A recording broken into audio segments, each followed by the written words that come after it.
5 బామ్మర్దులు, అందరూ చచ్చింది మీ అన్న చేతిలోనే. దీని మీద ఓ మూర బారుంటది.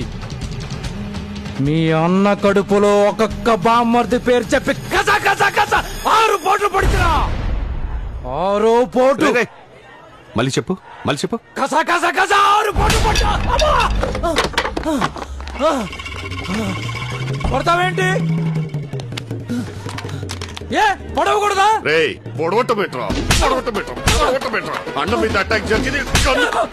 ఏంటి గన్నతోనా? రాజన్నని చంపితే గాని శోభనం లేదన్నాడు మా మామ. ఆ డిప్రెషన్లో యవనం కట్టేసిన సినిమాకి ముసుగేసుకుని సెకండ్ షోకి వెళ్ళాను. తిరిగి వచ్చేసరికి మెళ్ళలో దండేశారు. ఇలాగే జై కొట్టారు. శోభనానికి ముహూర్తం కూడా పెట్టేశారండి. అందుకే రాజన్న మీద అటాకు నేను చేశాను.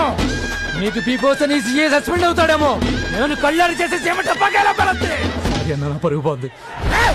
కొడితే ఏరుకోవడానికి ఎముకలు కూడా మిగలవు. తాడి చెట్టు అనుకుంటున్నావేమో. మొక్కను బాబు మొక్కను.